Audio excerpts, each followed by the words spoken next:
여러분 안녕하십니까? 원투펀치 TMF 투머치 풋볼 진정한 투머치한 사나이 김현민 기자님이 돌아오셨습니다. 정말 김현민 기자님을 뵙고 싶어 했던 팬들이 많이 기다리셨는데 첫 코너에서는 이 경기 얘기를 아니할 수가 없습니다. 맨체스터 시티 대 토트넘. 네. 네, 3대3 무승부. 3연패에서는 어쨌든 토트넘이 벗어났습니다. 네. 그러니까 그 토트넘이 사실 맨시티전 앞두고 굉장히 위기에 직면했었거든요. 그러니까 프리미어리그 역사상 그 시즌 시작 기준 첫 10경기에서 무패로 시작하고 3연패를 당한 팀이 토트넘이 최초였어요. 10경기 무패하고 시작하고 3연패. 네. 이게 그러니까 1부 리그 역사로 놓고 보더라도 1924-25 시즌 허더스필드, 그리고 또 이제 1971-72 시즌 셰필드 유나이티드에 이어서 세 번째. 일정 자체는 다소 까다롭긴 했습니다.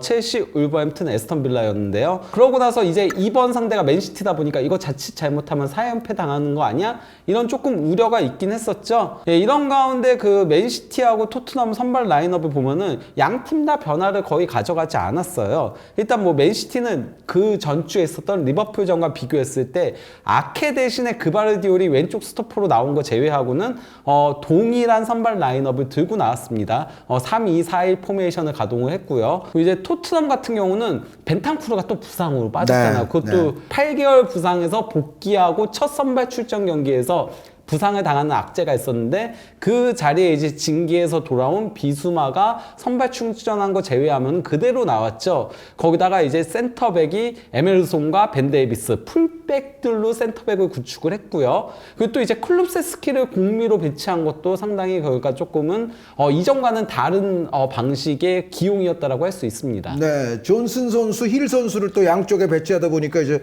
클루세스키 선수는 중앙으로 뭐 자연스럽게 갈 수밖에 없었고, 네. 그리고 포스테코글루 감독이 다이어 선수보다는 차라리 풀백들이 낫다라고 보는 것 같죠. 그렇죠. 그것 때문에 뭐 다이어가 지난 빌라전에 아예 교체 투입조차 되지 않았을 때 영국 현지 언론들은 이건 다이어한테 보내는 메시지다. 그렇죠. 너는 팀을 떠나라. 그리고 센터백을 영입하겠다는 소리다라고 이제 보도들이 나왔었고요. 물론 이번 경기는 뭐 경기 앞두고 아파가지고 빠졌다라고 하는데 뭐 어떤 부위가 아픈지에 대한 얘기는 또 없긴 합니다. 네, 어쨌든 이제 다이어 선수는 더 이상 플랜 속에 포함되어 있는 것 같지는 않고요. 그렇죠. 토트넘이 빌라전 같은 경우는 이게 그 빌라전까지 지면 맨시티전까지도 패할 위험성이 있다 보니까 정말 공격적으로 운영을 했어요. 이 경기에서 그냥 우도지하고 포로가 사실 공미처럼 올라갔거든요. 그러면서 2-2-2-4로 공격을 했었어요. 네, 근데 그 빌라전에 비해서는 맨시티전은 그래도 맨시티의 공격력을 조금 의식한 형태가 나왔다는 말씀이죠. 네, 그러니까 비수마가 조금 많이 내려오면서 그러면서 공격 시에 3-2-2-3으로 했습니다. 네, 그래도 아래쪽에 셋을 두느냐 둘을 두느냐는 차이가 꽤 크죠. 그렇죠. 그러니까 숫자가 하나 더 많아지다 보니까 수비도 조금은 안정화가 될 수 있고 또 이제 후방에서의 숫자가 많으니까 빌드업할 때도 조금은 용이한 부분이 있죠. 거기다가 이제 좌우를 상당히 넓게 벌렸습니다. 그러면서 이 경기는 이전보다도 더 토트넘이 폭넓은 공격을 전개를 했어요. 이게 실제 그러니까 영국의 많은 건 칼럼들에도 얘기가 나오거든요. 그러니까 폭을 최대한 넓게 플레이를 했다 이렇게 얘기를 하고 있습니다. 그게 이제 특히 맨체스터 시티처럼 맨체스터 시티는 셋둘 뭐 이 포진을 사용하잖아요. 네. 그 팀을 상대하는 어떻게 보면 다른 팀들도 좀 교과서적인 전법이라고 볼 수가 있죠. 그렇죠. 네. 그렇게 될 경우에는 그러면은 손흥민 선수가 디아스 한 명하고만 이제 붙을 가능성이 높게 되니까요. 실제 그래서 손흥민 선수가 뒷공간은 상당히 효과적으로 침투에 들어가는 장면들도 있긴 했었고요. 경기 기록 자체는 그래도 맨시티가 주도했던 경기긴 합니다. 네, 특히 XG 기대 득점에서는 차이가 상당히 크고 맨시티도 물론 기대 득점보다는 실제 득점이 조금 많기는 했습니다만 토트넘은 엽기적으로 많았고요. 저 정도면. 결정력이 예술이었던 거죠. 그리고 뭐 슈팅 숫자 뭐 이런 걸 따졌을 때는 토트넘의 일단 정확도가 굉장히 높았다고 봐야 되겠네요. 물론 여기서 맨시티의 슈팅 2번이 골대를 맞춘 게 있긴 합니다. 그건 유효 슈팅에 포함이 되지 않지만은 그럼에도 이제 토트넘은 8번의 슈팅 중에 4번을 유효 슈팅으로 가져갔다는 거는 정말 슈팅 정확도가 굉장히 좋았다는 걸 확인할 수 있는 거죠. 네, 여기서 제가 예언을 하나 할게요. 맨시티는 빅찬스 미스가 많았다. 그래야 지금 기대 득점에서 저런 실제 득점 차이가 나올 수밖에 없잖아요. 그 중심에는 혼란이 있었다. 믿었던 혼란이. 네. 그래서 기대 득점 그래프를 놓고 보더라도 맨시티가 그냥 시작부터 쭉 앞서 나가긴 했어요. 예, 그러면서 사실은 토트넘이 이기기에는 상당히 힘들었던 경기였는데요. 그럼에도 이제 그 공격 위협도 그래프를 놓고 보면은 물론 전반전은 맨시티가 거의 압도를 했죠. 네.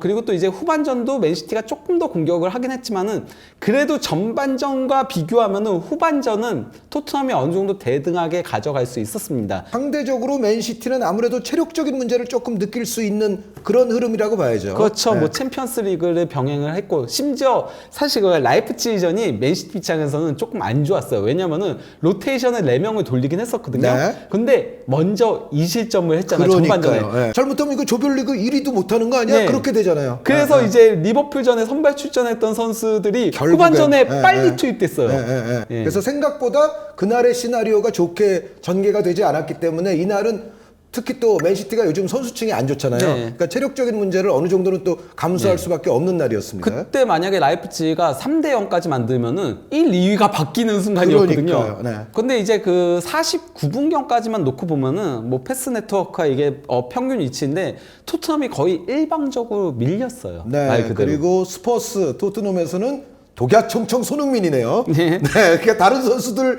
한 무더기와는 완전히 좀 분리돼 있어요. 예. 네. 손흥민 선수가 압박을 정말 많이 하긴 했거든요. 골키퍼한테까지도 달려드는 장면들이 많았는데 그래도 수비 진영까지는 내려오진 않았어요. 손흥민 선수가 최대한. 그래도 손흥민 선수 하나 정도는 뒤쪽에 둬야 맨시티 입장에서도 위협을 느낄 수 있다는 그렇죠. 거죠. 라인을 마음대로 막 올릴 수는 없는 네, 거니까. 네, 네. 사실 이 경기에서 토트넘이 고전했던 이유는 맨시티의 강한 압박 때문이었어요. 그래서 그렇죠. 그걸 빠져나오기가 힘들었는데 그래도 한번 빠져나오면 거기서 이제 찬스가 나왔던 거였거든요. 이 장면이 바로 그랬는데 힐이 초반에 굉장히 좋았어요. 힐 선수가 전체적으로는 뭐 이 경기도 잘 못했다고 봐야 네. 되는데 여기서는 임팩트가 좀 있었죠. 네, 그건 네, 초반 20분 좋았었는데 여기서 바로 이제 힐 선수가 탈압박을 굉장히 잘해주면서 패스를 줬고 클루세스키가 이제 전환 패스를 넘겨준 거를 사실 도쿠가 조금 앞에 있었거든요.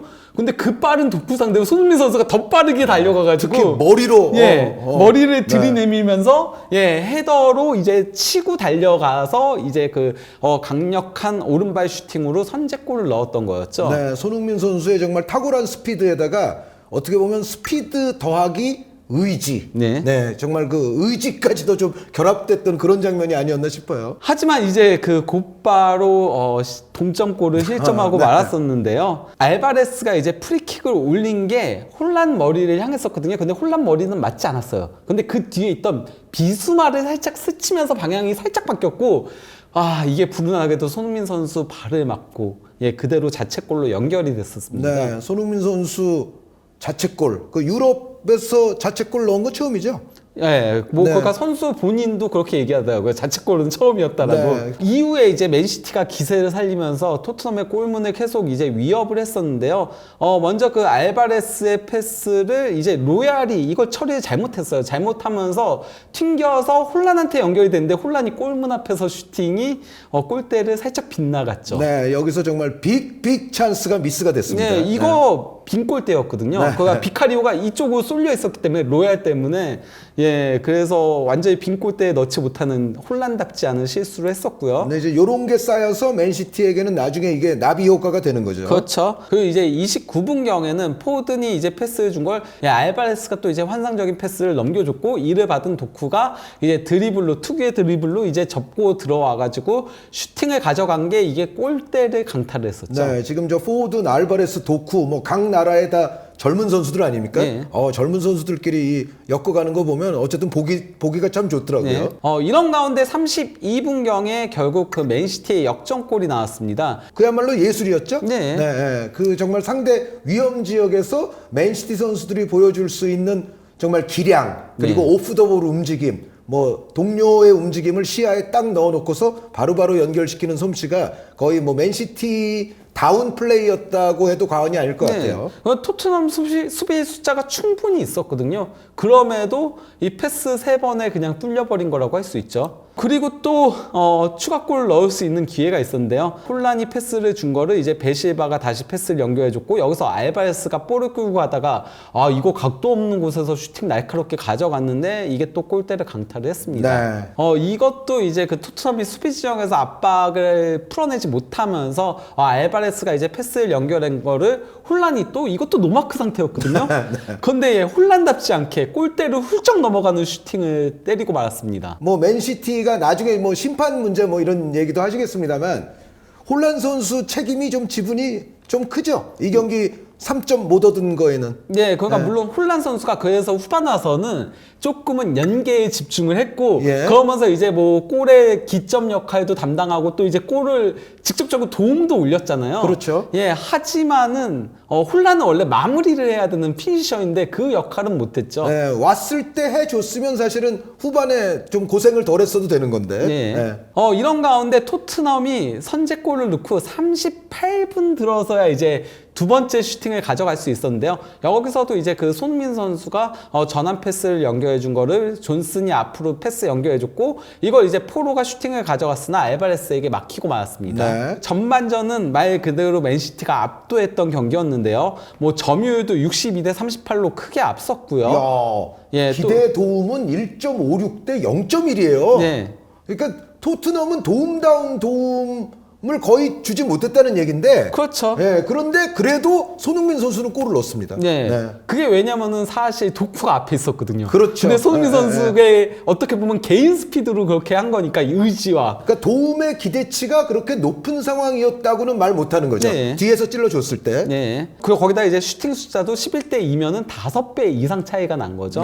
그래서 이제 토트넘이 1대 2로 밀린 상태로 이제 후반전을 맞이하게 된 건데요. 후반전 킥오프와 동시에 사실 힐이 20분은 좋았다가 그 뒤 25분은 최악이었거든요. 그러니까 결국 플러스 마이너스 합산해서는 안 좋은 경기를 또 했죠, 힐 선수가. 특히 이제 정말 절대적인 역습 찬스가 있었을 때 손민 선수한테 패스 줬으면 노마크 찬스가 나올 수 있었는데 거기서 더 치고 가다가 크로스가 막히는 장면이 있었죠. 그러니까 뭔가 판단도 좋지 않고 그리고 좋지 않은 판단 이후에는 힐 선수는 거의 10중 8구 턴오버가 나와요. 그래서 이제 후반 시작과 동시에 힐을 빼고 호이비에를 투입하면서 로세소를 이제 공미로 올리고 브레넌 존슨 왼쪽, 클룹세스키 오른쪽, 호이비에르가 비수마와 함께 섰는데 호이비에르는 아무래도 이제 수비적인 선수다 보니까 조금은 중원에 힘이 실리기 시작했었죠. 그리고 이 교체가 결국은 적중했다라고 할 수 있습니다. 일단 뭐 점유율을 그래도 토트넘이 54대 46으로 근소하게나마 더 그러니까 우위를 점했습니다. 그리고 기대 득점, 기대 도움도 아까에 비하면은 전반전에 비하면은 한결 나아졌어요, 지금. 그 슈팅 숫자도 6대 6으로 동률이었고요. 코너킥도 4대 4로 동률이었고요. 이런 가운데 또 이제 토트넘의 세 번째 슈팅도 손흥민 선수를 통해서 나왔는데요. 후반 와가지고는 상당히 밑으로 많이 내려와가지고 좌우로 뿌려주는 패스들을 굉장히 잘해줬었거든요. 요즘 손흥민 선수가 약간 이제 그런 롤로 점점 약간 플레이의 성격이 조금씩 바뀌는 느낌이 좀 있죠. 그래서 이제 뭐 MOTD에서도 그렇고 뭐 많은 이제 분석 프로그램이라던가 이런 데서도 손흥민 선수에 대해서 홀더 플레이도 완벽했다라고 표현을 하죠. 근데 여기서 손흥민 선수가 이제 롱 패스를 받아서 방향 전환 패스를 연결해줬고, 여기서 이제 우도지가 전진 패스 준 거를 존슨이 이제 상대 수비 뒷공간 파고들면서 그대로 슈팅을 가져갔으나 골키퍼 정면을 향했습니다. 좀 아쉬운 슈팅이었죠. 그렇습니다. 또 이제 그 토트넘의 그 네 번째 슈팅도 손흥민 선수가 이제 이끌어낸 건데요. 클룹세스키의 패스를 받은 손흥민 선수가 드리블로 상대를 제치고 나서는 그냥 베실바를 제치고서는 이제 패스를 준 거를 존슨이 슈팅을 가져갔으나 로드리의 차단에 막혔죠. 결국 이제 그 토트넘의 동점골이 나왔는데요. 여기서 이제 손흥민 선수의 역할이 굉장히 컸습니다. 먼저 그 벤 데이비스의 다이빙 헤더 차단도 굉장히 좋았고요. 그렇죠. 이걸 이제 손흥민 선수가 받아서 로세소한테 패스를 주고 나서 저는 이 패스도 좋았지만 그 다음 움직임이 정말 좋았어요. 손흥민 선수가 그대로 이제 그 로세소는 왼발잡이잖아요. 그러니까 오른쪽으로 빠져들어갔거든요. 그러니까 로셀소의 왼발을 막기가 맨시티 선수들은 점점 더 어려워지는 그런 상황을 손흥민 선수가 만들어줬죠. 네, 그리고 손흥민 선수가 침투에 들어가니까 맨시티 선수 2명, 로드리아하고 그리고 그바르디올 2명이 손흥민 선수한테 달려들었어요. 네. 그러다 보니까 로셀소가 이제 접고 강력한 왼발 슈팅으로 골을 넣은 거였죠. 손흥민 선수의 로셀소 선수를 향한 슈팅 공간을 만들어주는 움직임. 네. 네, 요 움직임이 기가 막혔다. 저는 이 움직임이 사실상 도움이었다라고 생각해요. 오히려, 패스보다도. 패스는 조금 간단한 패스였다고 볼 수가 그렇죠. 있죠. 내주는 패스였죠. 네, 근데 그 이후의 움직임까지 결국 손흥민 선수가 완벽하게 이제 도움을 완성을 시켰다고 보시는 김현민 기자님입니다. 예. 하지만 곧바로 맨시티가 다시 이제 리드하는 골을 넣은 건데요. 여기서 이제 로드리가 또 소유권을 잘 찾아왔죠. 그러면서 로드리가 그대로 전진 패스 준 거를 혼란이 이타적으로 패스 내준 거를 이제 도쿠의 부상 때문에 교체 투입됐던 그릴리시가 차분하게 골을 성공시킨 거였죠. 하지만은 정규 시간 종료 바로 직전에 이제 그 토트넘의 동점골이 나는데요. 여기서도 이제 손흥민 선수가 또 이제 기점 역할을 담당을 했었죠. 그렇습니다. 네, 손흥민 선수가 측면으로 패스를 쭉 내준 거를 이제 존슨이 빠르게 치고 들어가서 크로스 올린 거를 클루세스키가 그바르디올 대신에 교체 투입된 아케와의 공중볼 경합에서 이겨내면서 헤딩골을 성공시켰습니다. 네, 어떻게 보면 쿨루셉스키 선수가 이 경기 통틀어서 요 가장 빛난 순간이죠. 네. 그래도 연결고리 역할은 좀 괜찮게 해주긴 했었습니다. 물론 조금 볼을 끄는 경향성은 있긴 네. 했었지만요. 그러면서 이제 이 경기에서 토트넘이 총 8회의 슈팅을 가져갔잖아요. 그중 손흥민 선수의 발을 거친 게 6회였어요. 그러면은 기점 같은 것들. 그러니까 슈팅 시퀀스에서 가장 핵심적인 역할을 자주 했던 선수가 손흥민이다. 그렇죠. 네. 그러면서 이제 손흥민 선수의 이제 히트맵을 보더라도 수비 진영까지도 많이 내려왔고 많이 밀린 경기다 보니까요. 예, 하지만은 공격 진영에서도 충분히 볼을 가져가면서 그러면서 패스도 상당히 잘 연결해주면서 이번 경기에서 그래도 85%의 패스 성공률을 기록을 했고요. 네, 그런데 지금 기대 득점이 0.13, 네. 기대 도움이 0.03인데 1골 1어시가 됐거든요. 네. 이거는 엄청 잘한 거죠. 네, 저는 그 기대 도움이 0.03이지만은 제가 아까 얘기 드렸던 그 움직임이 움직임. 사실상 도움이었기 때문에 예. 예, 그거는 저는 거의 뭐 0.4 도움, 기대 도움 그 정도는 할 수 있지 않을까 싶은 생각이 들긴 해요. 네. 그런데 아직까지도 어떻게 보면 정말 그때 이제 옵타 관계자도 오셨었지만 그 정말 지금 스탯의 기술이 많이 발전을 하고 있음에도 불구하고 그런 움직임에 의해서 동료에게 슈팅 공간을 창출해 주는 것까지는 지금 스탯이 다 잡아내진 못하죠. 예, 현재로서는. 그렇죠. 예. 예. 거기다가 이제 슈팅 한 번이 바로 골로 됐고요. 그러니까 슈팅 성공률 100%. 네. 그리고 또 이제 드리블도 2번 시도해가지고 전부 성공시켰고요. 그리고 또 이제 키패스 2번 기록했고요. 또 이제 그 그라운드 볼과 공중볼 경합 승률도 100%. 경합률이 굉장히 높아요, 지금. 네. 세 번에 세 번, 한 번에 한 번. 네, 그러니까 경합을 많이 하지는 않았지만은 그래도 전부 다 이겨내면서 역습의 기점 역할을 톡톡히 해냈다는 거죠. 네, 특히 아까 이제 그 패스맵에서 보셨다시피 혼자 저렇게 떨어져서 뭔가 공격을 혼자 시행해야 되는 그런 경기에서는 저 경합률이 의미가 굉장히 있거든요. 그렇죠. 예. 그러다 보니 이제 그 로이킨도 스카이 스포츠와의 이제 인터뷰에서 이제 손민 선수를 굉장히 극찬을 했는데요. 정말 믿기지 않는다.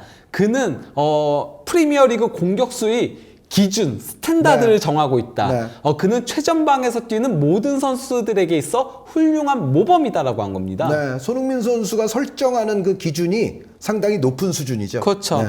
이게 그러니까 손민 선수가 예전에는 그냥 빠른 발과 그리고 이제 강력한 슈팅, 양발 킥력. 예, 네. 조금 이쪽에 포커싱이 맞춰졌다면 최근 들어서는 키핑도 잘하고 경기 영향력이 높아졌죠. 그러니까요. 좌우로 패스 뿌리는 네, 것도 네. 잘하고 거의 케인화세 되어가고 있는 거거든요. 그렇죠. 부분적으로 지금 케인 선수 역할을 실제로 손흥민 선수가 수행하고 있는 거죠. 예. 그러다 보니 이제 그 프리미어리그 공식에서 정한 이제 MOM도 팬 투표에 의한 거지만은 손흥민 선수가 40.8%로 1위를 기록했습니다. 네. 근데 홀란 선수가 홈런도 치고 그랬는데 네. 그래도 높아요. 지금 지지율이. 아무래도 이게 팬 투표니까 어. 조금은 이제 그럼 누가 인기 있는 선수들인지 좀 볼까요, 좀? 약간 좀 인기도가 반영이 됐다. 예, 물론 예. 득골에 관여를 하긴 했지만은 결정적인 기회들을 놓친 게 너무 컸었기 그러니까 요 때문에 경기에 국한한다면 홀란 선수는 사실 실망감의 임팩트가 조금 더 컸다고 그렇죠. 봐야 되는데 예. 그럼에도 불구하고 맨시티 선수들 가운데서는 1위를 차지했습니다. 네. 그러면서 이제 그 손흥민 선수가 이번 시즌 9호 골을 넣으면서 프리미어리그 득점 단독 3위로 올라섰습니다. 네. 자, 그러면서 이제 뭐 자료를 또 보겠지만은 112골째가 됐죠, 프리미어리그에서. 그리고 이제 홀란과의 득점 차를 5골로 좁혔고 네. 또 이제 살라를 한 골 차로 바짝 추격하게 된 거죠. 이 경기에서 이제 그 손민 선수가 다양한 이색 기록들을 수립을 했는데요. 예. 먼저 그 손민 선수가 골을 넣고 자책골을 기록한 게 전부 다 경기 시작하고 10분 이내였거든요. 그렇죠. 예, 네, 근데 네, 이제 네. 프리미어리그 역사상 경기 시작하고 10분 이내에 골과 자책골을 동시에 기록한 거는 손민 선수 이전에 가레스 베리 딱 2명밖에 없는 거예요. 가레스 베리와 손흥민 예. 10분 시작하고 10분 내로 직접 골도 넣고 직접 자책골도 넣고. 네.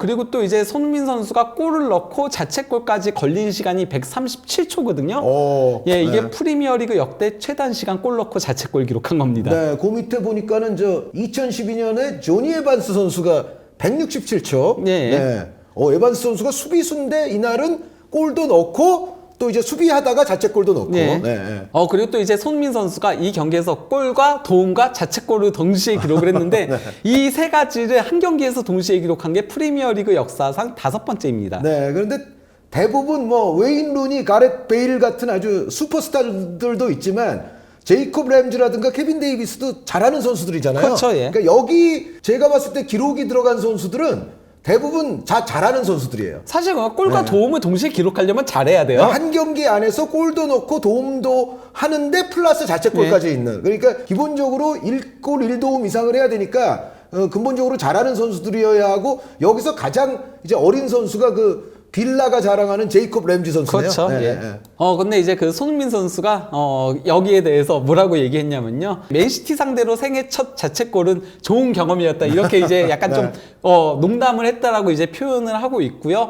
또 이제 손흥민 선수가 이번 경기 3대3 무승부에 대해서도 우리는 그러니까 싸우는 팀이고 또 이제 우리는 우리의 개성을 보여줬다라고 하면서 경기 종료 휘슬이 울릴 때까지 다 함께 싸웠다. 정말 힘든 곳에서 중요한 승점을 획득했다라고 한 겁니다. 네네네. 그 손흥민 선수의 한마디 한마디가 다 옳은 말로 여겨지고 그리고 지지 않았기 때문에 네, 그렇죠. 승점 1점을 맨시티 원정에서 네. 가져갔기 때문에 그 자책골에도 좀 더 저렇게 그렇죠. 환하게 웃을 수 있지 않나. 만약에 손흥민 선수의 성격상 본인을 자책했을 것 같아요. 자책할 가능성이 예, 충분히 크죠. 골과 도움과 기점을 했어도 만약에 뭐 3대4로 졌으면 네, 팀이 패했으면.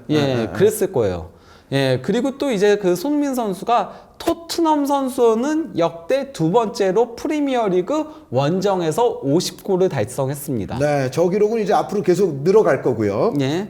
그리고 또 이제 손민 선수가 프리미어리그 통산 112골을 넣으면서 네.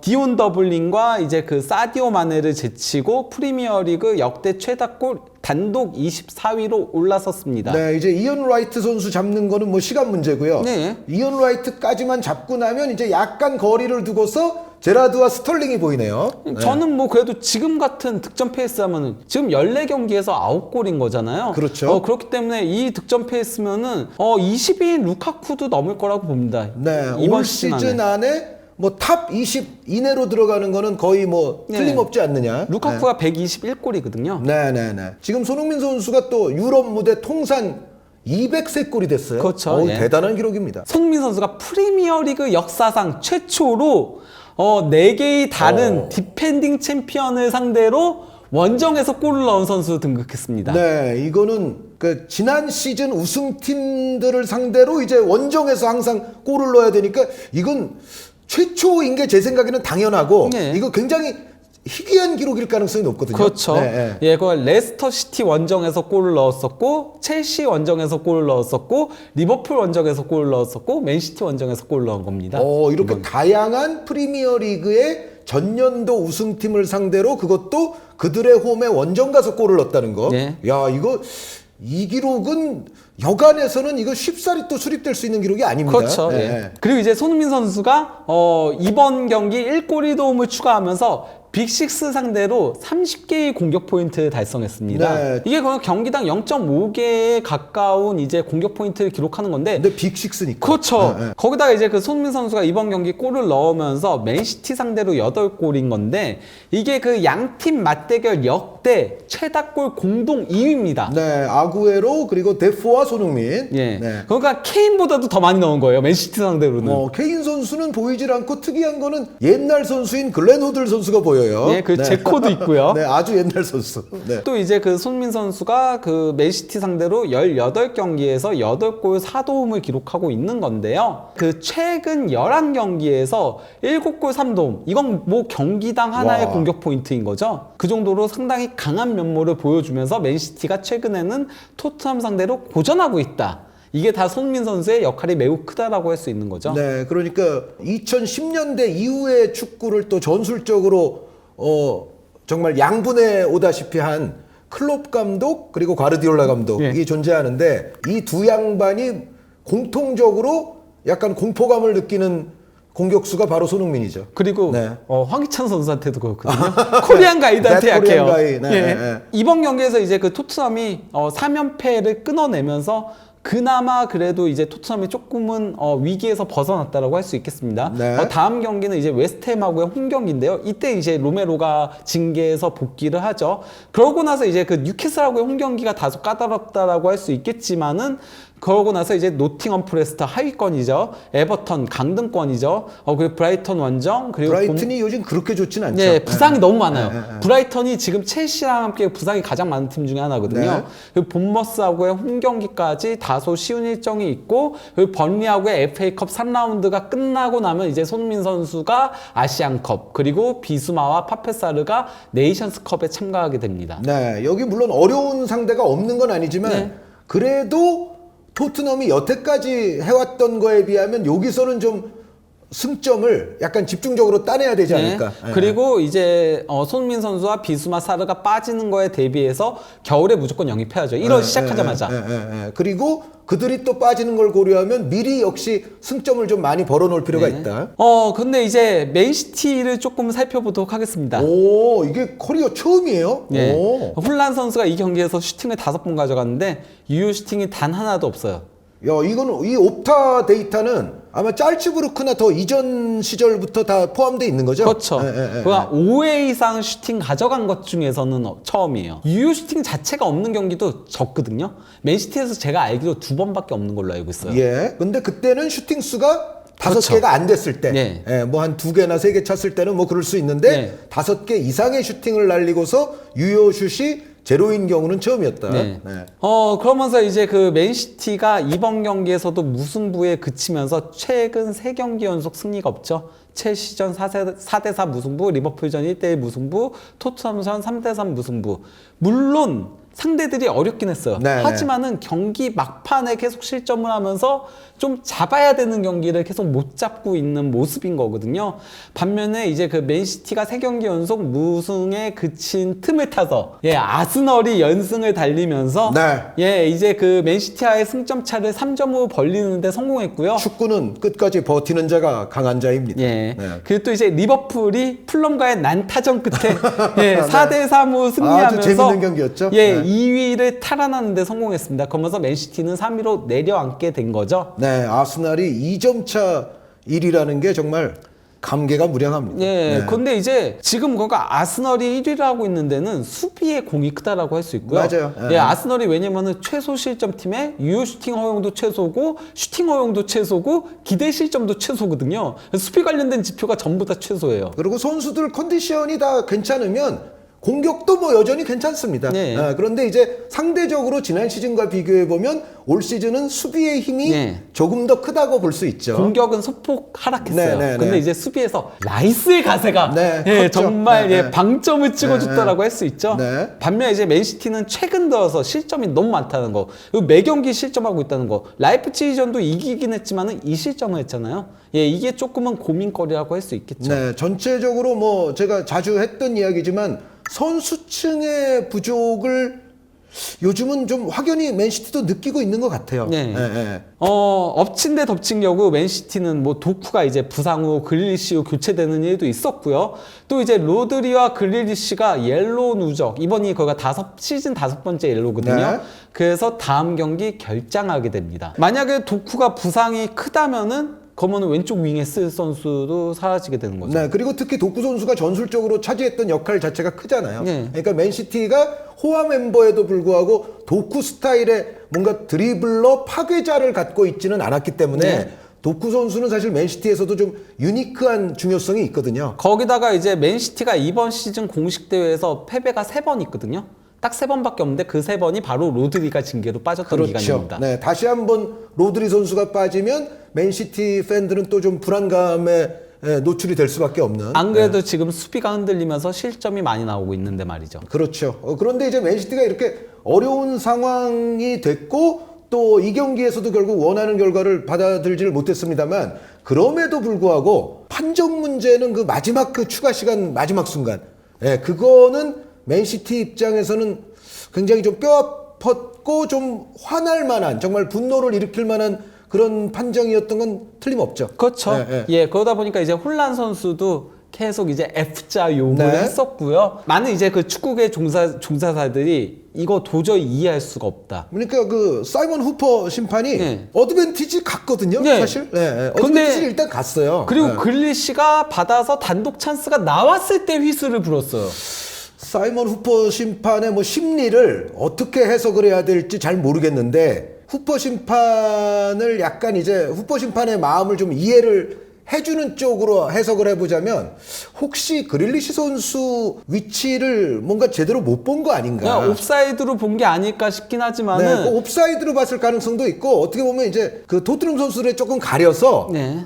약간 순간적으로 토트넘이 가르쳤다. 홀란 선수가 어이없는 패스를 해서 지금 저 볼이 토트넘 소유로 바뀌는 거 아니냐라는 생각을 순간적으로 하고 혹시 그랬을지 그건 모르겠지만 네. 어찌됐건 그 후퍼 주심이 이랬다가 이렇게 하는 거 자체는 네. 그거는 전혀 이해가 가지 않는다. 그러니까 다들 예, 이해를 할 수 없다라고 예, 얘기를 예, 하거든요. 거기다가 이제 그릴리시의 위치는 나중에 이제 그 분석 프로그램들 보면은 온사이드로 확실하게 드러났고요. 네, 그건 확연한 온사이드였고요. 그러다 보니 이게 대체 뭐 한 거냐. 차라리 그러니까 어드밴티지 주지 말던가. 그냥 진작에 불었으면은 그거만 납득할 수 있는 상황이 될 수 있는 거거든요. 만약에 그러니까 그럴 경우에는 상대가 소유권을 못 가져갈 거라고 판단을 하고 불었을 수 있지만은 후퍼 주심을 여기서 뭐 개별적으로 공격까지 하는 건 아니지만 올 시즌에 굉장히 큰 사건들에 항상 후퍼 주심이 존재하긴 했어요. 네. 그러니까 그 정말 그 전설로 아마 남게 될 루이스 디아스 옵사이드 네. 사건, 온사이드 골이었죠 사실은. 네. 그리고 개막 라운드에서 우리 또 황희찬 선수가 네. 소속돼 있는 그 울버햄튼이 이제 맨체스터 유나이티드와 대결을 했었는데 그 오나나 선수의 마지막 파울성 장면. 네. 그 자리에 항상 후보 주심이 있었거든요. 예, 그 두 개 다 오심이라고 심판위원회에서 확정을 짓기도 했고요. 네네. 예, 거기다가 공교롭게도 그 리버풀전 오프사이드는 또 토트넘이었기 때문에 현지에서는 SNS에 그 후퍼 주심한테 토트넘 유니폼 입힌 그 밈이 떠돌고 있어요. 특정 팀을 뭐 그렇게 할 뭐 어떻게 할 의도나 네. 뭐 특정 개인을 할 그런 게 그렇죠. 아니라 네. 지금 현지에서 어쨌든 그런 팩트가 지금 존재한다라는 네. 말씀을 해주시는 거예요. 네. 자, 그러면은 이제 오늘 거의 이제 마무리 멘트 시간이 됐는데요. 네. 자, 요즘에 어떤 손흥민 선수의 또 올 시즌의 페이스 이거 뭐 어떻게 보십니까? 그러니까 손흥민 선수 그 긴 커리어에서도 거의 역대급 페이스라는 생각이 드시나요? 저는 이번 시즌이 득점왕을 차지했을 때보다도 더 경기에 끼치는 영향력이 높다라고 생각해요. 네네. 손흥민 선수는 정말 나이가 들수록 더 진화하는 모습을 보여주고 있습니다. 그러니까 원래 이 나이가 들면은 발전하기 힘들거든요. 근데 지금 와서 또 이제 키핑도 하고 좌우로 뿌려주고 또 이제 압박도 엄청나게 해주고 그러면서 예전과는 또 다른 모습으로 발전하는 모습들을 보면은 정말 그저 놀라울 따름이라고 할 수 있죠. 점점 오히려 손흥민 선수를 보는 맛이 더 다양하고 신선하게 자꾸 늘어가지 않나라는 생각을 하게 되는 요즘인데요. 맨체스터 시티와 토트넘의 내용 분석 그리고 그에 따른 여러 가지 또 흥미롭고 다양한 기록들에 이르기까지 김현민 기자님과 더불어 살펴보는 시간을 가져봤습니다. 그리고 저희는 또 김현민 기자와 더불어서 다른 또 재미있는 코너로서 다시 찾아뵙도록 하겠습니다. 여러분 대단히 감사합니다.